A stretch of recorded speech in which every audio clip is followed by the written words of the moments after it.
अस्सलाम वालेकुम dear students. आज के लेक्चर में हम डेटाबेस इन्वायरमेंट की बात करेंगे। हम सबसे पहले जो है वो डेटाबेस की डेफिनेशन को देखते हैं कि हम ऑलरेडी जो है वो पहले भी पिछले लेक्चर में भी डिस्कस कर चुके हैं कि जो ऑर्गेनाइज्ड कलेक्शन होती है लॉजिकली रिलेटेड डाटा की, उसको हम जो है वो डेटाबेस कहते हैं। तो मिसाल के तौर पे आपने जो है वो एक डेटाबेस क्रिएट करना है यूनिवर्सिटी के अंदर जो स्टूडेंट्स हैं उनकी इन्फॉर्मेशन का, तो उसकी जो है वो कुछ फील्ड्स होंगी उस जो है वो डेटाबेस की, और उसके अंदर यूनिवर्सिटी के अंदर जितने भी स्टूडेंट हैं वो सारे के सारे उस डेटाबेस के अंदर उनका जो है वो डाटा इंसर्ट किया जाएगा। अब क्वेश्चन ये है कि डाटा क्या होता है। डाटा क्या होता है कि वो होता है जो फैक्ट्स एंड फिगर्स होते हैं पर्टिकुलर किसी जो है वो चीज़ के रेलिवेंट, कि अगर हम जो है वो स्टूडेंट की बात कर रहे हैं तो एक जो स्टूडेंट है उसके अगेंस्ट उसके जो क्या नाम है उसका, उसके फैक्ट्स हैं। मिसाल के तौर पे स्टूडेंट का नाम क्या है, स्टूडेंट की एज क्या है, डेट ऑफ बर्थ क्या है, उसका CNIC नंबर क्या है, उसका यूनिवर्सिटी नंबर क्या है, उसके वालिद का क्या नाम है, उसका ईमेल आईडी क्या है, उसकी जो है जो मोबाइल नंबर क्या है, ये सारे फैक्ट्स हैं उस पर्टिकुलर स्टूडेंट के रेलिवेंट, तो इसको हम डाटा कहते हैं। ठीक है। और ये जो डाटा होता है ये स्ट्रक्चर्ड होता है या अनस्ट्रक्चर्ड होता है। जो स्ट्रक्चर्ड डाटा होता है वो नंबर हो सकते हैं जैसे CNIC नंबर है, वो टेक्स्ट हो सकता है जैसे नेम है उसके अंदर कैरेक्टर्स हैं, और वो डेट्स हो सकते हैं जैसे डेट ऑफ बर्थ है। ठीक है। जो अनस्ट्रक्चर्ड डाटा होता है वो इमेजेस की शक्ल में हो सकता है, वो वीडियोस की शक्ल में हो सकता है, वो डॉक्यूमेंट्स की शक्ल में हो सकता है। तो ये अनस्ट्रक्चर्ड हो गया कि अनस्ट्रक्चर्ड के अंदर जो है वो जो इन्फॉर्मेशन है, वो जो डाटा है वो एक स्ट्रक्चर के ज़रिए के साथ जो है वो नहीं जुड़ा हुआ। जब फोटो की बात करें तो उसमें आपकी जो है वो फ़ोटो हो सकती है, तो उसमें जो डाटा है ये इस डाटा को हम स्ट्रक्चर्ड नहीं कहते। सिमिलरली वीडियोज़ जो हो सकती हैं, सिमिलरली डॉक्यूमेंट्स हो सकते हैं, तो इनके अंदर जो ये जो स्ट्रक्चर्ड डाटा नहीं है बल्कि अनस्ट्रक्चर्ड डाटा है। ठीक है। अब डाटा जो होता है वो मैंने कहा फैक्ट्स एंड फिगर्स होते हैं। अब डाटा जब प्रोसेस हो जाता है तो उससे जो है वो इन्फॉर्मेशन बनती है। सपोज मैंने कहा कि आपने एक डेटाबेस बनाया हुआ जिसके अंदर स्टूडेंट्स का जो है वो सारे का सारा रिकॉर्ड जो है उनका डाटा जो है वो यूनिवर्सिटी के स्टूडेंट्स का इंसर्ट है। अब वहाँ पे इन्फॉर्मेशन क्या है कि अब ऑनलाइन क्लासेस स्टार्ट हो रही हैं या कोई और डिसीजन लेना है, तो अब हमें पता करना है कि यूनिवर्सिटी के अंदर कितने स्टूडेंट्स ऐसे हैं कि जो कि झंग से बाहर से जो है वो आ रहे हैं, पढ़ रहे हैं या हॉस्टल के अंदर रह रहे हैं, तो हम उनके जो एड्रेस है या उनका जो डोमिसाइल है वहाँ से ये इन्फॉर्मेशन जो है वो निकाल लेंगे, उसको प्रोसेस करेंगे। हम जो है फ़िल्टर लगाएंगे जो है उसके डोमिसाइल का, या फ़िल्टर लगाएंगे उसके सिटी का, उससे जो है वो हमारे पास जो है वो रिकॉर्ड आ जाएगा कि कौन से स्टूडेंट ऐसे हैं जो कि झंग से आउटसाइड हैं। ठीक है। तो ये जो अब इसके ऊपर डाटा के ऊपर प्रोसेसिंग हुई, अब इसको जो है वो इन्फॉर्मेशन हमने कहा। ठीक है। अब अगली टर्म जो है वो मेटा डाटा की है। मेटा डाटा क्या होता है कि डाटा अबाउट डाटा। मिसाल के तौर पे आपके को जो है ना, मैंने एक डेटाबेस की बुक जो है वो शेयर कर दी है, उसका मेटा डाटा क्या होगा कि वो बुक किस राइटर ने लिखी, वो बुक जो है वो किन्होंने पब्लिश की, वो बुक जो है वो कौन से सन के अंदर, कौन से जो है वो कंट्री के अंदर जो है पब्लिश हुई, ये जो है डाटा के का जो है वो डाटा है। या एक और मिसाल आपको दूं कि आपने जो है वो कोई सॉन्ग सुनना है या आप जो है वो कोई नात सुन रही हैं, तो उसमें जो है ये जो है वो सॉन्ग किसने लिखा, किसने जो है वो गाया, और कौन जो है किसने जो है वो इसको पब्लिश किया, ये सारी चीज़ें जो उसकी जो इन्फॉर्मेशन होगी इसको हम मेटा डाटा कहते हैं। ठीक है। अभी हम देखते हैं कि जो हमारे पास पहले जो है फाइल प्रोसेसिंग जो चल रही है, फाइल प्रोसेसिंग जो है उसके क्या डिसएडवांटेजेस हैं, कि उन डिसएडवांटेज की वजह से जो है वो हमने डाटाबेस को अडॉप्ट किया, कि क्या क्या डिसएडवांटेजेस जो थे हमारी फाइल प्रोसेसिंग के अंदर थे। एक तो उसमें जो है वो ये डिसएडवांटेज था कि जो डाटा डिपेंडेंस था, कि सारे के सारे जो प्रोग्राम्स होते हैं उनको मेंटेन करने के लिए हमें हर फाइल का अलग से मेटा डाटा जो है वो रखना पड़ता है। ठीक है। कि मैंने जैसे कहा कि मेटा डाटा क्या होता है कि वो डाटा अबाउट डाटा होता है, तो हमें हर फाइल का जो है वो हर प्रोग्राम के अंदर जो है वो हमें उसका मेटा डाटा अलग से रखना होता है। फिर डुप्लीकेशन ऑफ रिकॉर्ड होती है कि उसके अंदर जो है वो सेपरेट कॉपी रखनी होती हैं, सेम डाटाबेस की जो है वो डाटा की आती हैं, तो उससे जो है हमारे पास जो है वो उसका बर्डन बढ़ जाता है। एक बहुत सारी जगहों पे सेम ही रिकॉर्ड डिफरेंट फाइल्स के अंदर जो है वो हमने रखा होता है, और वो डुप्लीकेशन ऑफ रिकॉर्ड जो है वो एक इसका जो है डिसएडवांटेज है। लिमिटेड डाटा शेयरिंग है, क्योंकि उसके अंदर कोई सेंट्रल कंट्रोल नहीं होता, सेंट्रल डेटाबेस नहीं होता, सेंट्रल डाटा नहीं होता कि जिससे हम जो है वो डाटा को हर जगह एक्सेस करें। तो उसमें जो है वो जो शेयरिंग की होती है कि फाइल आपने शेयर किया, फाइल 10 जगह पर पड़ी हुई है, एक फाइल आपने शेयर की तो वही सिर्फ वही वाला डाटा आपका शेयर हुआ। तो लिमिटेशन इसमें आ गई फाइल प्रोसेसिंग के अंदर कि उसके अंदर जो है वो जो डाटा शेयरिंग होती है वो उस लेवल की नहीं होती जो जैसे कि डेटाबेस के अंदर होती है। लेंथी डेवलपमेंट टाइम है कि इसके जो प्रोग्रामर्स होते हैं उनको इसको डिज़ाइन करने के लिए जो है वो उनका अपना जो है फाइल का फॉर्मेट बनाना पड़ता है, नई सिरे से सारी चीज़ें बनानी पड़ती हैं। तो इसके अंदर जो डेवलपमेंट का टाइम होता है कि चीज़ों को डेवलप करने का, वो ज़्यादा टाइम उसके ऊपर लगता है अगर हम सेंट्रल डेटाबेस यूज़ ना कर रहे हो, हम फाइल प्रोसेसिंग ही सिर्फ यूज़ कर रहे हैं। ठीक है, फिर इसको जो मेंटेनेंस का जो है, अगर आपने प्रोग्राम बना दिया, हमने जो है वो प्रोग्रामर्स ने डिज़ाइन कर दिया, उसके बाद उसके ऊपर जो मेंटेनेंस बजट है वो 80% जो है और इंफॉर्मेशन सिस्टम का, कि जो इंफॉर्मेशन सिस्टम हमने बनाया, जिस सिस्टम के ज़रिए हम इंफॉर्मेशन को कलेक्ट कर रहे हैं, उसको जो है वो को हमने मेंटेन किया हुआ है, उसके ऊपर मेंटेनेंस जो खर्च आएगा वो 80% टोटल बजट का आता है। ठीक है, फिर जो हर एप्लीकेशन होगी प्रोग्रामर की, उसको अपना डाटा, उसको जो है वो हर एप्लीकेशन के साथ प्रोग्रामर को अपना डाटा जो है वो मेंटेन करना पड़ेगा। इसमें मैंने पहले कहा कि डाटा जो है वो मेटा डाटा का, हर जो एप्लीकेशन है उसको जो है वो कोड चाहिए, मेटा डाटा, हर फाइल के मेटा डाटा का कोड अलग से चाहिए होगा। ये भी इसका ड्रॉबैक हो गया। जो हर एप्लीकेशन है एप्लीकेशन प्रोग्राम है, उसके अंदर उसको जो है वो उसकी अपनी जो है वो प्रोसेसिंग रूटीन्स हैं, उसकी जो है रीडिंग की, इंसर्टिंग की, अपडेटिंग की और डिलीटिंग डाटा, कि उसके अंदर जो है वो उस एप्लीकेशन प्रोग्राम के अंदर आपने उस फाइल सिस्टम के अंदर आपने जो है वो चीज़ रीड करनी है, इंसर्ट करनी है, कोई डाटा अपडेट करना है, कोई डाटा डिलीट करना है। तो हर प्रोग्राम की डिफरेंट जो है वो स्कीम होगी और डिफरेंट तरह से जो है वो उसका जो है वो स्ट्रक्चर होगा, किस तरीके से क्यूरीज का। तो वो जो है ये भी इसका एक डिसएडवांटेज हो जाएगा। मतलब ये है कि आपको एक ही वे को सीखने से जो है सारी चीज़ें जो है वो आप नहीं सीख सकते, बल्कि आपको अलग फाइल प्रोसेसिंग का सिस्टम का जो है वो अलग, हर का अलग अलग जो है वो स्ट्रक्चर होगा और हर को आपने सीखना पड़ेगा। ठीक है, और चूंकि जो है वो सेंट्रल कंट्रोल नहीं होता, इसलिए जो है कोऑर्डिनेशन में जो है वो लैक होता है, सही तरह से कोऑर्डिनेशन नहीं हो सकती। तो ये भी इसका जो है वो एक डिसएडवांटेज हो गया। और फिर जो है वो जो फॉर्मेट होगा वो भी जो है वो नॉन स्टैंडर्ड होता है, हर ने अपना अपना फॉर्मेट रखा होता है, तो एक स्टैंडर्ड तरीके से जो उसका फॉर्मेट नहीं होता। तो ये भी उसका एक जो है वो ड्रॉबैक हो गया। इस जो है वो इमेज के अंदर जो है वो हमें एक जो ओल्ड फाइल प्रोसेसिंग सिस्टम जो है वो नज़र आ रहा है। उसके अंदर ये है कि ये जैसे जो है वो ऑर्डर डिपार्टमेंट है, तो उसके अंदर जो है वो 3 प्रोग्राम चल रहे हैं और वो तीनों प्रोग्राम जो हैं वो एक ऑर्डर फिलिंग डाटा सिस्टम जो है उसके साथ वो लिंक होंगे। और ये जो ऑर्डर फिलिंग सिस्टम है उसके अंदर जो है उसके साथ 3 जो है वो मास्टर फाइल्स बन रही हैं। एक फ़ाइल जो है वो कस्टमर की मास्टर फाइल बन रही है, एक इन्वेंट्री की है कि जो कौन कौन सी चीज़ें हमारे पास उनके पास मौजूद हैं उसकी फ़ाइल बन रही है, और एक बैक ऑर्डर फाइल है कि जो चीज़ें कोई बैक वगैरह की जा रही हैं उसके बैकएंड पे जो पड़ी हुई हैं उसका जो है उसकी फ़ाइल है। सिमिलरली जो है उसी डिपार्टमेंट के अकाउंटिंग डिपार्टमेंट के अंदर जो है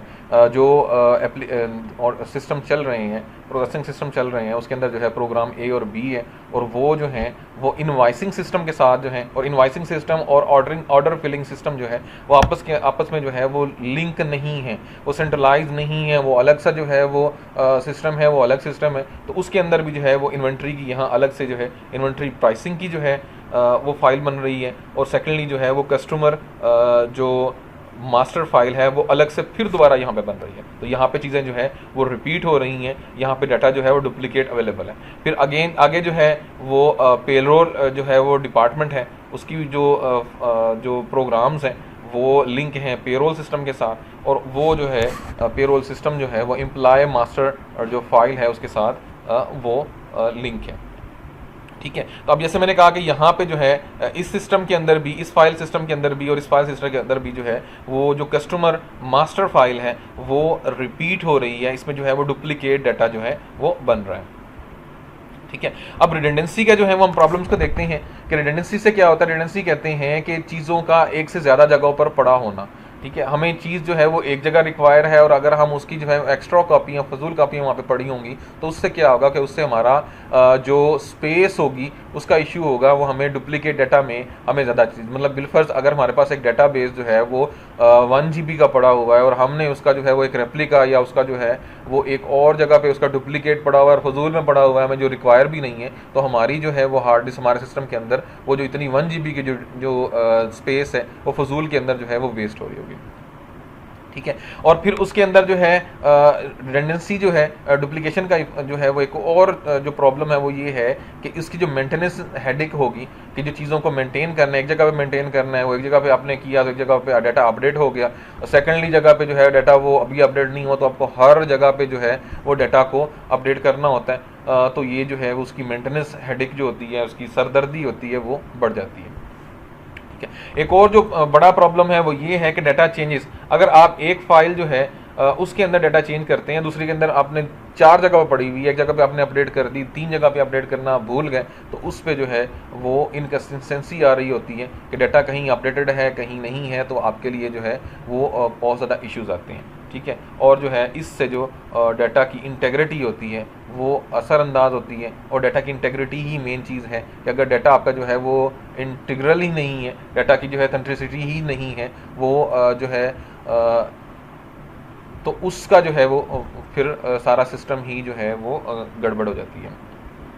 ठीक है, तो अब इसका सॉल्यूशन क्या है? ये जो सारे प्रॉब्लम्स हैं जो ओल्ड फाइल सिस्टम के नतीजा में या रेडेंडेंसी के नतीजा में जो पैदा हुए, उसका सॉल्यूशन क्या है? उसका जो सॉल्यूशन है वो डेटाबेस अप्रोच है। डेटाबेस अप्रोच क्या होती है कि ये सेंट्रल रिपोजिटरी होती है, कि एक जो है वो सेंट्रल डेटाबेस है, एक सेंट्रल जो है वो रिकॉर्ड है जिसके अंदर सारी चीज़ें पड़ी हुई हैं, जो डाटा होता है वो मैनेज होता है, और एक जो है वो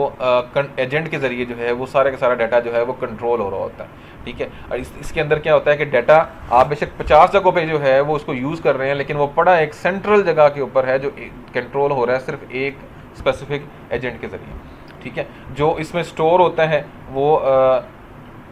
स्टैंडर्डाइज्ड और जो है वो कन्वीनियंट फॉर्म के अंदर जो है चीज़ें जो है इसके अंदर स्टोर होती हैं, डाटा स्टोर होता है। ठीक है, ये इसका एडवांटेज हो गया, और इसके अंदर जो है इसको लिए हमें जो है data base management system require होता है, कि हमें जो है डाटा बेस का एक ऐसा सिस्टम हो जो चीज़ों को मेंटेन करे। अब वहाँ से उसको मेंटेनेंस के लिए उसको जो है वो रखने के लिए, और फिर उस सिस्टम में से क्यूरी के लिए कोई चीज़ हमने अपडेट करनी है, कोई चीज़ उसमें से जो है वो ऐड करनी है, कोई चीज़ वहाँ से रिट्रीव करनी है, कोई चीज़ वहाँ से निकालनी है, कोई क्यूरी रिजल्ट निकालना है, तो उसके लिए हमें एक डेटाबेस मैनेजमेंट सिस्टम रिक्वायर होता है। ठीक है, अब डेटाबेस मैनेजमेंट सिस्टम की बात करें तो अब डेटाबेस मैनेजमेंट सिस्टम में क्या होगा कि डीबीएमएस जो है वो लिंक होगा ऑर्डर फिलिंग सिस्टम के साथ, इनवाइसिंग सिस्टम के साथ, और पेरोल सिस्टम। जैसे हमने वो ओल्ड एक वो सिस्टम पढ़ा कि उसके अंदर ये 3 जो है वो सिस्टम आ रहे थे, वो सारे के सारे तीनों जो है वो एक डेटाबेस मैनेजमेंट सिस्टम के साथ तीनों लिंक होंगे, और जो डेटाबेस मैनेजमेंट सिस्टम है वो सेंट्रल डेटाबेस के साथ जो है वो लिंक होगा, और जिसके अंदर जो है वो इम्प्लॉय जो है ऑर्डर, इन्वेंट्री, प्राइसिंग और कस्टमर डाटा जितना है उनकी सबकी जो मास्टर फाइल्स हैं वो सारी की सारी एक एक कॉपी यहाँ पे पड़ी होगी, जिससे जो है डाटा डुप्लीकेशन का भी इशू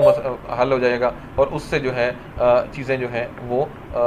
सिंपल हो जाएंगी। अभी हम जो है एडवांटेजेस की बात करते हैं कि जो डेटाबेस अप्रोच होती है, अगर हम उसको जो है वो ओल्ड फाइल सिस्टम से रिप्लेस अगर कर दें तो क्या क्या इसके एडवांटेज होंगे, क्या क्या हमें बेनिफिट्स होंगे। इसमें एक तो ये है कि जो प्रोग्राम डाटा इंडिपेंडेंस हो जाती है, कि हमें हर प्रोग्राम के लिए उसका मेटा डाटा, उसके लिए अलग अलग फाइल्स हमें जो हैं वो मेंटेन करने की ज़रूरत नहीं होती, बल्कि जो है वो सारी चीज़ें एक जगह पे पड़ी हुई हैं, हम उसको कहीं भी यूज़ कर सकते हैं। सेकेंडली ये कि जो डाटा रिडेंडेंसी होती है वो प्लान्ड होती है, डाटा के अंदर हमने कितना डाटा रिडेंडेंट रखना है, हम डुप्लीकेशन का इशू नहीं होता कि हम जो है वो डाटा को एक जो है वो बैकअप रख रहे हैं तो वो रख रहे हैं, लेकिन ये है कि एक ही बैकअप होगा, वो ये नहीं है कि जगह जगह पे डाटा हमारा जो है वो पड़ा हो और हमें जो है वो उसका फाइल का जो है वो साइज़ का इशू आना शुरू हो जाए। ठीक है, इसके अंदर जो डाटा होगा वो कंसिस्टेंट होगा, रिलायबल होगा, और वो डाटा जो है वो हर जगह एक जैसा होगा, ये नहीं होगा कि कहीं पे अपडेटेड है और कहीं पे अपडेटेड नहीं है, तो इससे जो है उसकी जो कंसिस्टेंसी जो है डाटा की वो इम्प्रूव हो जाएगी। फिर उसके अंदर जो डाटा शेयरिंग है वो इम्प्रूव हो जाएगी कि हमारे पास सेंट्रल डाटा पड़ा हुआ है और उस डाटा को हम कहीं भी यूज़ कर रहे हैं, उसकी इंटेग्रिटी के ऊपर और उसकी जो है वो चीज़ के ऊपर को छेड़े बगैर जो है डाटा हमारा शेयर हो रहा है, उसकी जो है वो शेयरिंग का बेटर जो है वो इम्प्रूवमेंट हो गई। अब जो है वो जो उसके अंदर जो एप्लीकेशन डेवलपमेंट प्रोडक्टिविटी है वो इंक्रीज़ हो जाएगी। ठीक है, ये भी इसका एडवांटेज हो गया। उसके अंदर इन्फॉर्मेशन स्टैंडर्ड्स को जो है वो इन्फोर्स करना, स्टैंडर्ड जो है वो सारी चीज़ों को स्टैंडर्डाइज करना ये आसान हो जाएगा। एक ही स्टैंडर्ड के ऊपर चीज़ों को ले आना ये जो है ये भी इसका एडवांटेज होएगा और आसान हो जाता है। उसके डाटा की जो क्वालिटी है वो इम्प्रूव हो जाएगी। ठीक है, ये भी इसका एडवांटेज हो गया। और जो डाटा की एक्सेसिबिलिटी है और उसकी जो रिस्पॉन्सिवनेस है वो उससे जो है वो डाटा की वो भी इम्प्रूव हो जाएगी, ये भी इसका एडवांटेज हो गया। फिर जो प्रोग्राम की जो मेंटेनेंस है, जैसे मैंने कहा कि जो ऑर्डर जो है वो ओल्ड फाइल सिस्टम होता है उसके अंदर 80% जो होता है बजट का वो सिर्फ जो है मेंटेनेंस पे लग जाता है। इससे जो है चूँकि चीज़ें एक जगह पे पड़ी हुई हैं, बाकी चीज़ों पे इसको सिर्फ शेयर किया जा रहा है, तो मेंटेनेंस कॉस्ट जो है वो प्रोग्राम की काफ़ी कम हो जाती है और उससे जो है वो ये भी एक एडवांटेज हो गया। फिर डिसीजन सपोर्ट जो है कि आपने कोई डिसीजन लेना है तो आपके पास चूँकि जो डाटा होगा वो हाई क्वालिटी का होगा और डाटा आपके पास जो है वो जो है उसकी रिडंडेंसी और कंसिस्टेंसी है, तो उससे जो है वो आपका जो डिसीजन सपोर्ट है वो भी इम्प्रूव हो जाएगी। डेटाबेस अप्रोच के हमने जो है वो बेनिफिट्स देखे, एडवांटेज देखे। अब हम देखते हैं कि इसके साथ कॉस्ट के और क्या क्या रिस्क हो सकते हैं। तो सबसे पहले तो ये है कि हमें जो है वो न्यू स्पेशलाइज्ड पर्सन जो है वो रिक्वायर होंगे उस डेटाबेस की इंस्टॉलेशन के लिए। उसको जो है जो पुराने एम्प्लॉय हैं, जब हम एक फ़ाइल सिस्टम को रिप्लेस करेंगे नए डेटाबेस सिस्टम के साथ, तो हमें कुछ नए जो हैं वो एम्प्लॉय हायर करने पड़ेंगे जो ट्रेनिंग करवाएंगे ओल्ड एम्प्लॉयज़ की कि वो किस तरह इस सिस्टम से फेमिलियर हों और उनके जो है इश्यूज़ को वो मेंटेन करें। तो हमें जो है वो न्यू स्पेशलाइज्ड पर्सन जो है वो रिक्वायर होंगे। ये इसका पहला रिस्क और कॉस्ट है कि इससे जो है वो कॉस्ट बढ़ जाएगी। सेकेंड ये है कि इंस्टॉलेशन और मैनेजमेंट कॉस्ट जो है और उसकी जो कम्प्लेक्सिटी है वो बढ़ जाएगी कि इसको इंस्टॉल करना है सिस्टम के अंदर, पुराने के साथ रिप्लेस करना है, फिर इसकी मेंटेनेंस होगी कि जो है ये 24 आवर जो है वो अवेलेबल हो और जो है वो उसमें कुछ थोड़ी सी कॉम्प्लेक्स टास्क भी होती हैं। इन सारी चीज़ों को जो है ये भी जो है मैनेज करना, ये इसके जो है वो रिस्क के अंदर और कॉस्ट के अंदर आ जाएगा। फिर इसका जो कन्वर्जन कॉस्ट है कि आपने जो ओल्ड सिस्टम है उसको न्यू सिस्टम के साथ आपने रिप्लेस किया, सारी चीज़ों को आप कर रहे हैं, तो उसके ऊपर आपका टाइम भी जो है वो लगेगा, आपका जो है जो कॉस्ट भी जो है वो आएगी, वो सारी चीज़ें आएंगी। फिर आपको जो है वो एक्सप्लिसिट जो है वो बैकअप चाहिए कि हर टाइम आपका जो करंट डेटाबेस है उसका आपको बैकअप चाहिए कि खुदा ना खास्ता अगर जो है वो क्रैश करता है तो आपके पास उसका बैकअप मौजूद हो जहाँ से आप उसकी रिकवरी कर सकें। और वो बैकअप जो है वो जितना रीसेंट बैकअप होगा वो उस हिसाब से, तो एक सिस्टम बनाना कि जिसके ज़रिए जो है आपका एक्सप्लिसिट बैकअप जो है वो तैयार हो रहा हो और साथ में जो है रिकवरी का मैकेनिज़्म हो, तो ये भी जो है वो एक इसका रिस्क हो गया, उसकी कॉस्ट इंक्रीज़ होगी। फिर ऑर्गेनाइजेशन जो है वो कॉन्फ्लिक्ट्स होते हैं कि आपको कंसेंसस चाहिए होता है कि उसके अंदर जितनी डिफरेंट ऑर्गेनाइजेशंस हैं जिनका डाटा जो है वो आप शेयर कर रहे हैं उनका आपस में कंसेंसस हो एक बात के ऊपर।